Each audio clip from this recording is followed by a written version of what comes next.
At ito naman guys, yung kanilang bagong labas na Sizzling Dino Korean Chicken. Ito yung kanilang big serving for only 149. At ito naman yung isa nilang serving guys na for only 129 pesos. Pareha siya na only rice, only soup, pare soup guys. Ganito kalaki yung kanilang chicken guys. And coated siya nung kanilang Korean sauce. Tikman natin.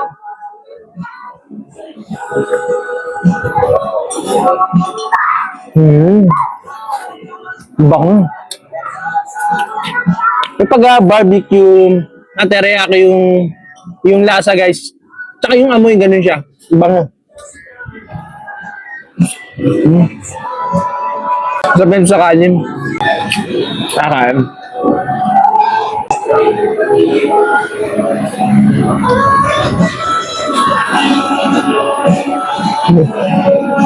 Malambot yung chicken niya guys.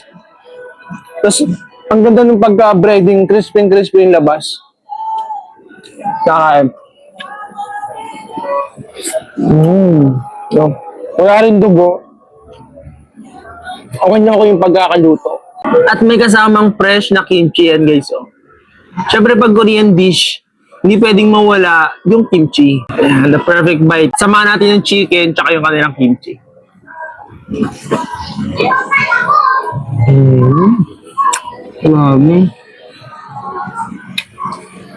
Sarap. Nagali yung anghang. Tamis alat ng sauce ng chicken. Sabi sumasabog sa bibig mo yung lasa. At ang trending at nagpakilala sa kanilang food business ang kanilang mga Dino Sizzling Meals na napakasulit for as low as 119 pesos. Only rice, only gravy at only pare sizzling chicken fillet alaki na for only 135 pesos. Creamy at balanse ang lasa ng alaking sauce na match ang lasa sa kanilang chicken fillet. Malaki ang serving at hindi ka mabibitin. At only rice at only pare soup. Sizzling kare-kare 159 pesos. Crispy bagnet. Solid ang cut, malaki, fresh na sitaw, pechay at quality na kare-kare sauce at bagong alamang ang kukumpleto. Only rice at only pare soup. Try nyo to guys.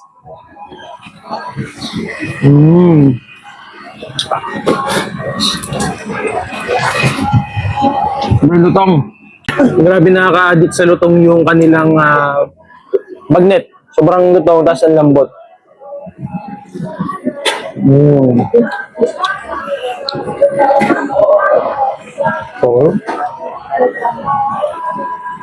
Saba.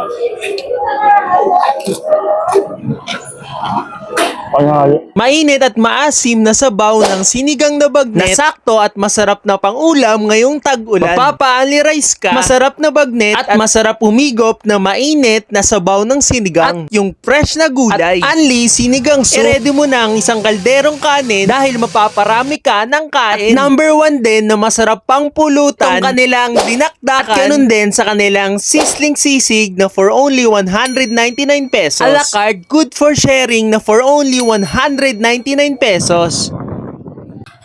Solid, ha? Tara kain.